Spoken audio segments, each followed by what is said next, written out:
For hundreds of years, the Scottish Highlanders were a law unto themselves. Divided into countless warring clans, the Highlanders fought over land and cattle in bitter, blood-soaked feuds. In this video, we are going to be looking at three of the most brutal clan battles, which you may have never heard of before. Two of them are from the 16th century, and one is from the early 17th century, all of them many years prior to the famous Jacobite risings. My pick for third place is the Battle of Spoiling Dyke in 1578. This was a small but vicious battle between the MacLeods and the MacDonalds of Uist on the Isle of Skye. The battle also features a shocking atrocity which bears an eerie resemblance to a war crime committed by the Waffen-SS in a French village during World War II. The MacLeods and MacDonalds of Uist were ancestral enemies, both clans belonging to the Western Highlands and Islands. In one raid in the year 1578, the MacDonalds blocked the doors of a church full of MacLeods and torched it. Every MacLeod inside perished in the flames, except one dying girl who managed to escape and raise the alarm. Enraged, the chief of the MacLeods rallied his warriors and headed to Ardmore Bay. In the furious melee, the MacDonalds were annihilated by the vengeful MacLeods. The MacLeods proceeded to bury the bodies of the slain MacDonalds in a turf dyke, hence the name of the battle. The Battle of the Spoiling Dyke and the burning of the church perfectly demonstrates the hatred and revenge-taking between feuding clans. The MacDonalds of Uist were taking revenge for the horrific massacre of nearly 400 of their clansfolk on the Isle of Eigg. The MacDonalds, hiding in a cave on the island, were discovered by a force of MacLeods, who made a large fire at the mouth of the cave, fatally choking and asphyxiating those inside with smoke. So I hope the romanticism of the clans is beginning to fade just a little. My pick for second place is the Battle of Glenfruin in 1603. This was a bloody clash between Clan Gregor and Clan Colloden in a glen next to Loch Lomond. Although this was a battle between Highland clans, it did not take place in the far north of Scotland, but rather on the border between the Highlands and the Lowlands. Clan Gregor, which would go on to produce the most famous outlaw in Scottish history, Rob Roy, was always seen as lawless. In the late 16th century, it had been invading and raiding the lands of Clan Colloden. The scheming chief of the Campbells, who wanted to see his neighbour weakened, allowed the MacGregors free rein in Colloden lands, although it was his duty to police them as king's lieutenant.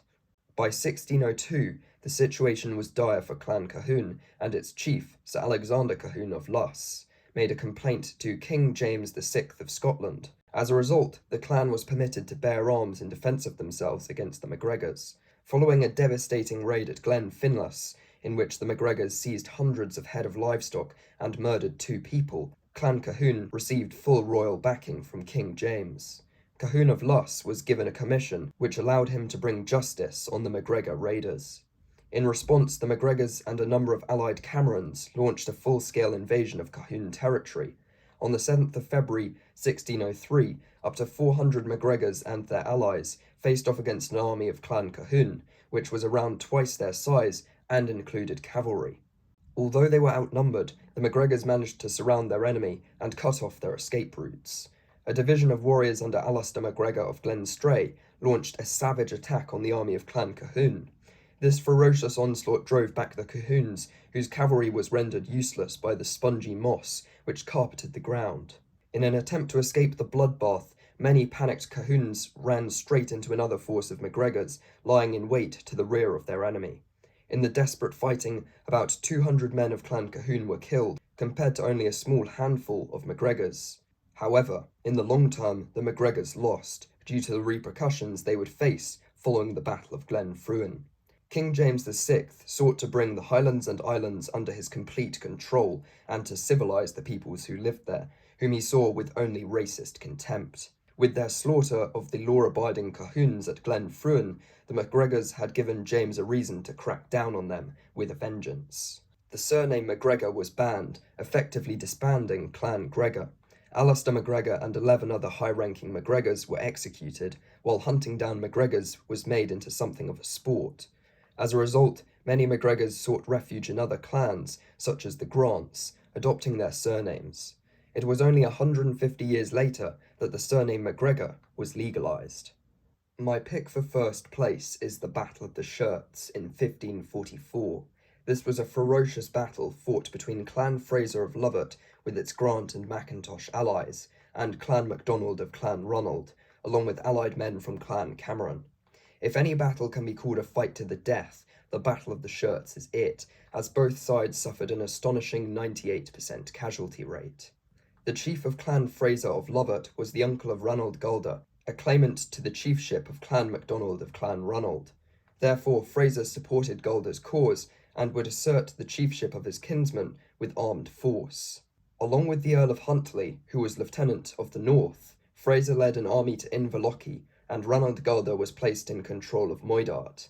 The Earl of Huntly subsequently led his Gordons back to their own territory. Meanwhile, the Frasers turned back through the Great Glen towards Glenmorrison, Fraser of Lovat thinking that the job was done. However, with the enemy having split up, the MacDonalds ambushed the Frasers in the marshes on the northern shore of Loch Lochy. That July day in 1544 was swelteringly hot, compelling the Highlanders to throw off their mail coats and tartan plaids, fighting in only their long shirts. The lack of armour probably contributed to the slaughter. With two-handed claymores and other fearsome weapons, the clansmen hacked at each other until only a few were left standing. Fraser of Lovat was slain, as were 295 of 300 Frasers, Grants and Macintoshes. However, there were only 8 left standing on the side of Clan MacDonald of Clan Ronald, with 492 of 500 MacDonalds being killed in the brutal melee. The fact that the MacDonalds suffered nearly 200 more fatalities shows that the outnumbered, cornered Frasers and their allies must have fought like devils.